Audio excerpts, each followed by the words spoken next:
Ladies and gentlemen, my name is KingSongbird of Gamer Headlines, and welcome back to the Free-to-Play Spotlight. And today, in this Spotlight episode, I'd like to bring to your attention Ubisoft's Anno Online. So what is Anno Online? Well, it is a free-to-play online browser game a spin-off, actually, of Anno 1404, which came out in 2009. So it's a spin-off of the acclaimed Anno series, and if you're unfamiliar with that, it's essentially a city builder game with a really actually kind of good pretty good mechanics with that. It's a strategy game in that as well. You have to build houses and put up a production line, make sure you've got resources to keep your people happy, build up your infrastructure, obviously, as you can see I've got going on here. Obviously, this isn't exactly the same as the actual game, but it's a good enough reference as is. So, what is the browser game like in particular? Well, it'd be more accurate to say that it's kind of like a Farmville game, but it's I suppose it's connected with Twitter and Facebook. But yeah, I always describe it as a Farmville-like game where it's all time-based, but luckily there isn't really that much of anything that really impedes you from playing the game. But other than the fact that you do have to wait every once in a while to get something, actually good out of it, like collecting resources. I'm a bit further ahead because I spent a good couple of weeks trying to get here because the principle being not spending any money when doing these videos, and so I have not, and that's why things are taking a little bit longer. So, what do you have here? Well, we've got the menu that you got here. Up here we've got quest book, and got the quest book up here, and beneath them you got all the different quests that still need to be done, or can accept to do. The ones with the little yellow arrows next to them means that they're the ones that can be completed. Gems act as the currency that you can buy, and through them you can unlock exclusive stuff and stuff like that.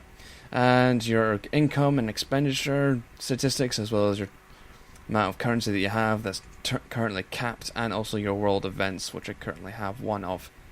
New sector explored, excellent. That will be this area here. We'll go on to that in a second. And up here, you have your knowledge points. Not really got far enough to really dip into that. Well, I'll tell you what I have. So, and down here you got your Sorry, got me mixed up. With this cursor here, you can move about which kind of buildings you need if you're not in the specific place that you want them to actually be in the first place. It's like, oh crap, I placed that wrong, the one there, I need to move it away. You go ahead and use that one, as well as use the race, and also the options menus itself. There isn't really much here at all. Dynamic advisor, info symbols, that's pretty much it. Sound on off, which I just remembered needs to be on, so let's go ahead and turn that on.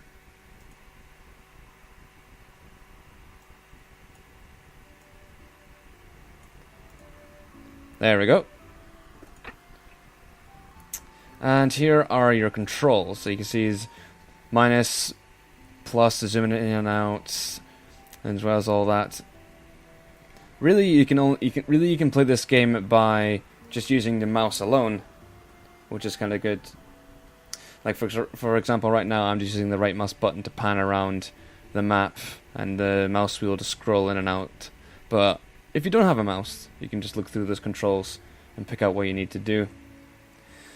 Down here is your building construction menu. Here is your inventory, where various special items will be delivered to, as well as kind of islands you've explored and friendships and trades you've been making, and also the in-game store itself, where you can use to spend your gems. Spending gems does obviously cost real world money, so we'll just have a look into that by skipping over to the actual Anno Online website itself, that's how you do transactions. You can see the deals are going on there if you so desire. And you can just end the ships market, islands, buying different islands to explore out to, and expand your little empire they got going on, as well as all the different goods and etc. etc. Eventually, sometimes you get seasonal exclusive things, like for example, because the World Cup is happening right now, there's stuff going on related to the World Cup at the time of the recording. So, what else? Yes, over here is down where your avatar is. You can see that I've made myself this person, and we've got a level meter here. Every time you level up, you get given nice rewards and some bonuses. And also down here, you got your different guilds you can be a part of, and different messages, different friends that you have. If you'll load up for me, please. It's not wanting that. There we go. So there's different friends that you want to have. I currently have no friends, but that's totally fine with me. You can split them between all of them, your friends, and their guildmates as well. Norterbra is basically the default friend that asks you two to be friends just so you can complete a quest. That's about it. And also here you got your different chats, global chat, help, international chats, and also the whisper private chat thing as well. Every time you log into Anno Online, you get given daily bonuses, I would say. Like earlier when I logged in, it was saying to me that, oh, you've got stuff for logging in for the X amount of day in a row. Here's some stuff. Excellent, I'll take that stuff. Thank you. But unfortunately, because I skipped about a few days, the bonuses prior to when I logged on were I couldn't claim them because they were skipped, as I said. And I thought, well, you can't claim these, mate, so you can either close this or you can reset it. And resetting the whole thing spends gems, but that does mean it resets the whole process. So you can pick up things that you missed out, but that's just a bit of more of a time waste, really. I've gotten far enough where I don't really need the rewards. At least far enough where I think I feel I am right now. Okay, so I mentioned earlier about revealing land, and this patch is here's a newly revealed land that there is. Yes, all the patch of the map up here is blocked out by fog of war, and they all require certain prerequisites in order to be revealed. Like for this one, I need 250 merchants, and they are a caste of citizens that I've yet to unlock. And to do so, I need to build buildings and build resource gathering things in order to let me reach the requirement. And once I reach 250 merchants, additional requirements will come thereof after, usually being resource related. Once that's finished, you can then reveal it, but of course I don't have anything. There we go, revealing. That's the statistics telling you what kind of resources you need after you reach 250 merchants, or you can reveal it right now by using gems, but I do not have that many gems and I don't plan on spending money to get that amount. So let's just do the whole slow grind. I'm just doing that. Okay. So this is the new patch of land I revealed. And it's free for me just to build into. But I have to watch out because there's some trees here. And trees, especially in the beginning, trees are a commodity that you use to build your buildings. As we go into the construction tab, you can see the different kind of castes, different citizen castes that you got building types for. So if I wanted to build a normal housing establishment, it costs 10 wood, you can see there. You can place it anywhere here. We'll go into the more specific dynamics of that, but as you can see there, it costs 10 wood. And as all you'll be building it at the beginning is basically a lot of houses to build your infrastructure, it's good to position your woodcutters, as we go over here, woodcutters into an optimum place where, see there was a 70/50. You got to get it so it's got the highest amount possible, so it can be more efficient and give you more resources. Because wood is, if you want to get things done quicker, you need to make sure that you've got enough wood to get things going. That's how things were going for me earlier. If I scroll back over here with my first few wood huts, which would be these ones here. I know they're all a bit close together, but due to development, the things have built into them. I would recommend trying to avoid building into a lumberjack's range of influence over what trees are in its sphere. I would recommend not building into that unless you absolutely have to, because that means should that sphere be uninfluenced by any outside building, the efficiency will still stay the same, hopefully. The one thing that does affect it is various storage house. What if it's in the range of a storage house, which we'll actually get into proper detail right now, because go ahead and build a little extension to my little city. So I won't I won't go into these parts just yet because I want to go into detail of what you'll be starting off with. So we'll start off a small marketplace, and we'll just place it kind of away from the trees. Go ahead and place it. You can see the green is where open plain can go, and you can start building into that. But red is where buildings won't be able to go because it's blocked or something else. Another resource is that I just realized here is some iron ore, and we'll probably need that later on in the game. So I need to make sure that we have a nice pathway clearing to that. So we'll have to be mindful of that later. So let's go ahead and just drop down this small marketplace. Plop that down there. And every building needs to be connected by road. So let's just go ahead and connect this up to an existing road. There we go. Zoom in a wee bit so we can see what we're doing. Go ahead and build a house. Put a couple there. Now you notice the difference between one house had plus 14 and now this one only has plus 12. That's because I have various building bonuses that up the maximum cap a house can hold.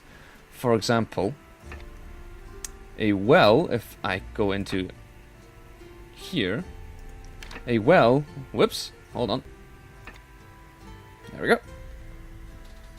A well adds 2+ inhabitants to every house in its radius. So as you can see here, I've got a number of wells. So any house here will have +2 additional people sitting in it. But wells aren't the only ones that give you +2 inhabitants. There's various other buildings like carpenter's workshop, chapel, fire station and all that. Basically trying to cram as many people in the one house to give you more money. I like to think of it like that.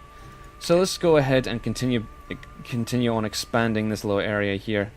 Just go ahead and zoom in. Place a house there. Place a house up here too. There we go. Place one down here. Excellent. Then you notice that there's little green arrows jumping up from them. I'll get to that in just a second. But right now, we need to go ahead and put the practice of actually building a lumberjack hut to here. Alright. Let's try and find the most maximum place. That looks about right. Move over here. Try and not intersect. See how they're kind of intersecting? I want to try and get it so I can get 50 on each, but that doesn't seem to be want to be doing that. So maybe. There we go. Can build into that. I've got enough leverage so that I can do that in the one on the right. Distribution house out of the way. Alright, okay, distribution houses. This does affect the efficiency of resource buildings and whatnot. In order to fix that, we need to build a distribution house that's close. We need to build a distribution house that's close to anything that will give you resources. So anything within its sphere of influence will have a cart sent to it in order to collect the resources. So we'll go ahead and build that there. But like I said, everything needs to be connected by roads, so I need to go ahead and do that right now. And as you can see there, building a road does affect the influence of the trees. Please bear in mind, though, that not everything will affect resources. For example, with farmland, you can just place that in individual blocks and you won't have to worry about other things intersecting it. But particularly on lumberjack huts, you'll have to worry about what kind of buildings are invading their sphere of influence over the trees that they have. And now that we have a distribution house here, we'll now have a cart sending out to collect the resources, and hopefully have a good efficiency on that. That's basically how you collect your resources. It does expand out across a lot of things, and you'll unlock more of them as you go on. For example, as you unlock more citizens and more citizen castes, you'll need various other resources in order to satisfy their needs. But for now, you'll need to worry about goat's milk. And in order to do that, you just click on that. Say, let's build a goat's farm right here. And clicking on this little field here, you can then place where you want the field to go. If it will let me. Give it time to load up. Here we go. Poof. Like that. Other farm-like buildings like this have the same sort of principle where you place down the main building and then you build the farming around it. So that's... we now got an extra bit of goat farm, so that's good. But also you need to worry about clothing as well. And stuff like that. So you have to be mindful about what needs to be done and what your citizens need. In order for that to happen, you either click on a house itself, and you can see here everything is pleasantly in the green, and you can see from here, you can see what is required for the citizen to be happy. As you can see here, I've got a carpenter and a fire station. This house is both in the influence of each, and so this house is very happy. And also for additional things, if we go through here, there's an influence of a chapel, there's an influence of a tavern, there's influence of a well and barber, so they're well kept and well hygiened, so it's all good. Everything is really nice. Should any of these requisites not be here, it won't count. It won't be a green, it'll just be a blank. So you can fill that in later. Whoop! Knocked my microphone, I'm terribly sorry. So knock that in if you knock that in every so often if you want. Over to here, you can see what kind of income they're bringing in by buying the food that you make. And as you can see here, because I've got so many people living in this one establishment, because of the surrounding buffs that get added to, because of the surrounding buffs that are added to it, I get a nice little income from them, which is really good. And over here, as we get onto the fact of why all the houses have little green arrows jumping on top of them, this is how you upgrade your citizenship for different inhabitants of the household.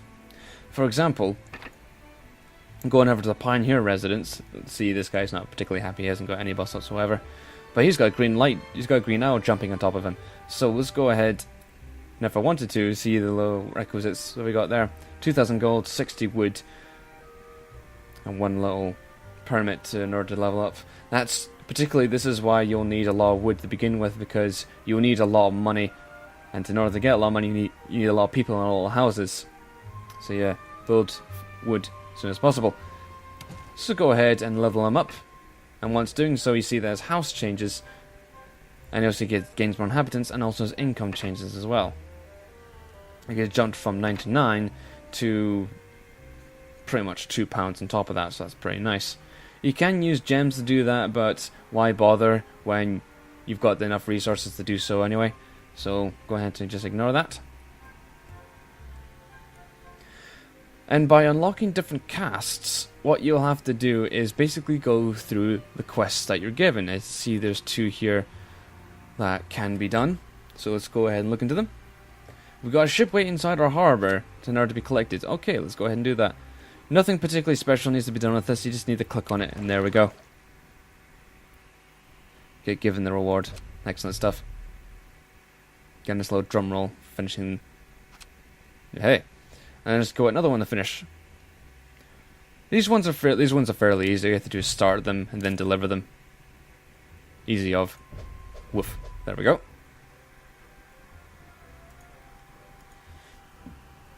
Go ahead and just finish with this one as well. Give us all the sorts of money. Yes.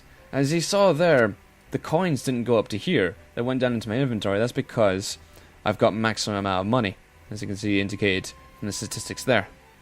If we go into our inventory, you can see all the maximum stuff we've stashed up. You could call that they've been put into our reserves, might you say. So, should you be running low on material, this is where you might find them. Or, not running low, if you've maxed out material, that's where you'll find them. And now back to the main quest. In order to progress, you need to basically make your city bigger. You need to keep continually building houses to bring in more citizens, and bring in more vassals by upgrading pioneer housing in order to unlock the merchants.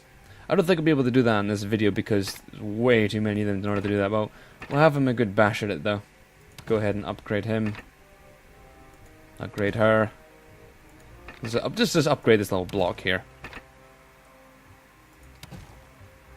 You might know saying that things are going a little bit slow right now. I apologize for that. The only way I could get my recording software to record the browser is by utilizing streaming software, which is a bit strange, I know, but there's a workaround to do so, and I'm just going to go ahead and do that like that. Okay, that's that nice little block filled out.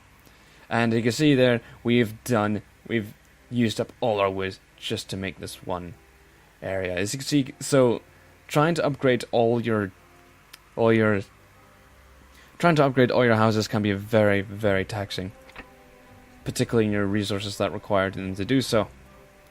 So now that we've got no wood, we can't really do anything, and that's just where the downside is that in this game is that if you particularly like city builders, you just want to build and build and build and build.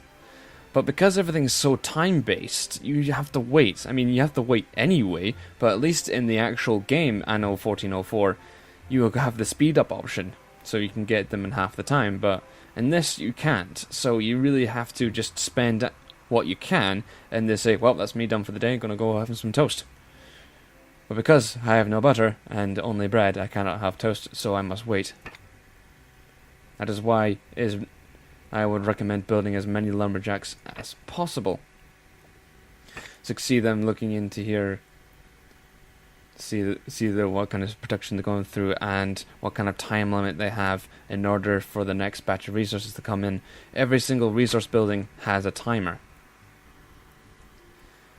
What else? Oh yes, we get very specific. Sometimes you get specific quest-only buildings. For example, we got a thing down here. It's called the Ruby Cutter, and that just gave me 120 gems, and that's because, or rubies, or whatever, and that's because in some quests, in particular, I'm not sure this was exclusive to me, but should you ever experience such a thing yourself, you may be rewarded with uncut rubies. In order for them to be cut into rubies, so it can be actual spendable currency, you need a ruby cutter.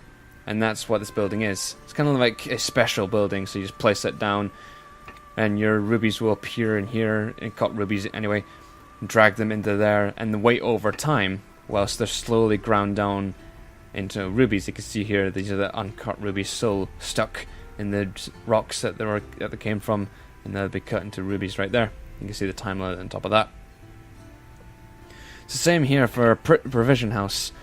I don't think this one is as exclusive. You can build it anyway, and that builds you buffs.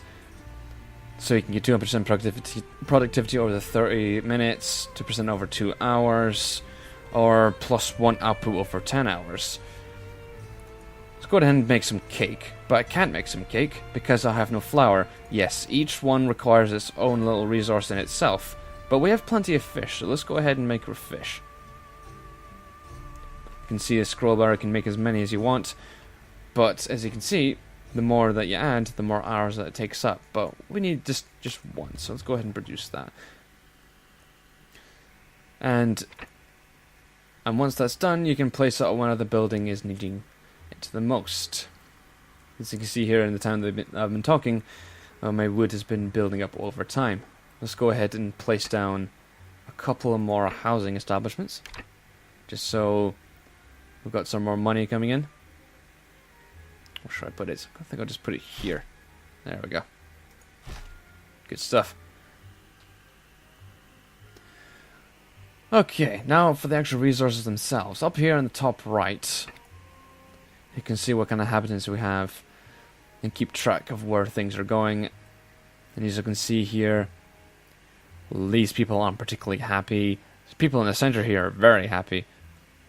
And the people over here are kind of happy too, but I think the happiest right now is certainly this area here. Whoop, nope, this area here. Those guys up there are not having a good time whatsoever. And over here you have your various ascension rights and the maximum that you're allowed. For example, I can upgrade 3 more pioneering houses before I have to add more houses in order to let other people upgrade themselves, so that's pretty good. So that's how that works. And eventually, once we get merchants, this section will be unlocked as well. That's it for your population, and for resources, keeps a nice little track of how things are going. Got maximum storage space. Got maximum storage space of 550. You can upgrade this by going through, by upgrading, I believe it is your Harbour Master's house or your warehouse. These are the 2 areas you need to worry if you want to upgrade your storage, I believe. Keep track of food, keep track of drinks, keep track of clothing, keep track of special stuff. These footballs have been popping up everywhere, so I figured, well, I might as well collect them since they're showing up. So that's where all the resources are kept. And speaking of things that are keeping popping up, you've seen these little crates that have been growing, they've been glowing with a blue outline. Clicking on these gives you additional resources. It's just something to click on whilst you're waiting for something. And if you need just that one more piece of wood, you can just find a glowing box and go, aha, one more bit of wood. Excellent. You can go find the rest whilst the camera continues to be uncooperative. Every so once in a while you'll get a request that requires you to find someone or something, and in order for said thing to be found, they will be indicated by blue outline, so you have to zoom in and find it for yourself. Some quests will require you to do that. I've got to say though, what this browser game really reminds me of is the old game Master of Olympus. I get that vibe from it because I used to play the game a lot when I was a young kid. And just the isometric 2D presentation of it just reminds me so much of it. It's like all it is just picture buildings over a tile set requirements and tiny little 3D models, like pseudo 3D models in an isometric plane, just skittering about doing their own business. So that's what that reminds me of. It's a good game though. But I have to say, because it's got that time limit thing where, well, not really time limit, there's actually no limit at all. So that time investment where if you do spend a lot at once, then you're like, well, what do I do for the next 20 minutes? And as I said, there's no butter, so I can't have any toast, so I can't kill time by doing that. So what I would say this game is, I'd say it's a time waster. I'd say. Like, you spend a little time into it, say, maybe 10 to half an hour, jump in there, see how your citizens are coming along, spend a couple of things, build a couple of real estates, build your resources, add something else, fill out a couple of quests, and so on and so forth. Just something to dive into every now and then. I think it'll get tedious and boring really quickly if you spend long term into it, unless you've got a lot of time to kill in it, and a lot of time to kill it in of itself. Because you'll be just sitting there wondering, oh, come on now, I need 5 more wood. Come on, hurry up. Just sitting there just thinking, oh jeez. So if you're not really thinking of actually waiting for stuff to happen, I don't think this browser game will be good for you. But if you're just wanting something just to dive into and kill some time with, then yeah, open it up every once in a while, see how your people are doing, and build something extra just to keep them happy. So notice up here, before we can see here, this island is called Newport, and I assume that all other islands will be called Newport after that. And over to the right here, similar to the actual 1404 game itself, you have what kind of resources can be built here. And what that basically means is that it will allow you to build certain particular resources. For example, if I get another island, and I'm extrapolating this information from the actual game itself, if I were to build apples on one island, but it has no fertile land to yield said apples, I won't be able to put apples on it. Or I can, but it won't have any results. But here I can, so I can place apples here and have apples no problem. And over here I can place wheat, but also because I can place wheat here, it seems to give me a bonus of the enhanced yield of wheat. So that's pretty good. I can only imagine that different resources like that change from island to island. So that's pretty much what Anno Online really is. I haven't really got into the social aspect of it. It was because I hasn't invested that much time into doing that sort of thing, but I can only imagine it's the same thing as going into Farmville, where you can visit your friend's own little city, as I can do with Nortborough. Let's go ahead and load in that. Give it a little time. You can see that this guy's place is really well established. See that? If you fancy making your own little city into this big, by all means, go straight for it. And you can see here, an overview of how many islands this guy possesses. It only possesses one at the moment. I can only assume that will unlock should you unlock another island. Let's go head back home for now. So yes, Anno Online.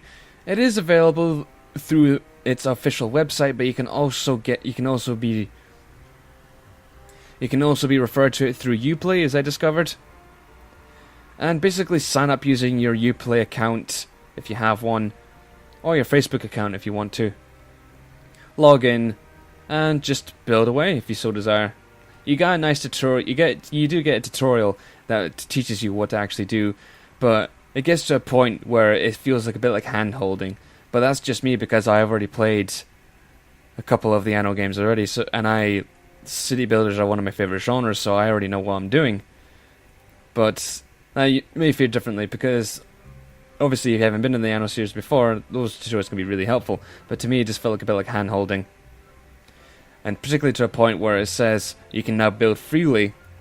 It's like, oh, I can build what I want now, which is technically true.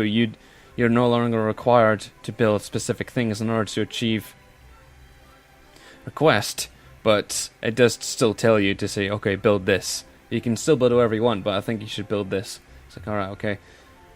But yeah.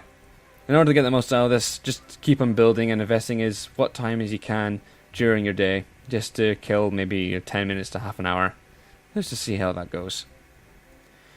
Anno Online is currently in beta for some reason. An open beta. I actually did not know this before I did some research on it just before doing this video, and to be honest, I would have not known, because for one thing, it has no beta indication on it. So maybe the information that said there is beta is outdated a wee bit, or it is still in beta and no indication has been given. So be wary of that if that's the sort of thing that puts you off. But that being said, it's still fairly competent.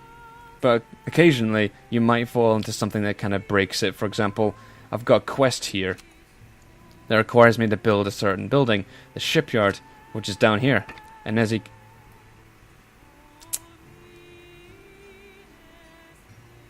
just realized I was going to complain, saying that some of the quests are broken, but turns out I was just derping. It required me to build a shipyard, and all I've done is build a naval engineer. So let's just go ahead and rectify that.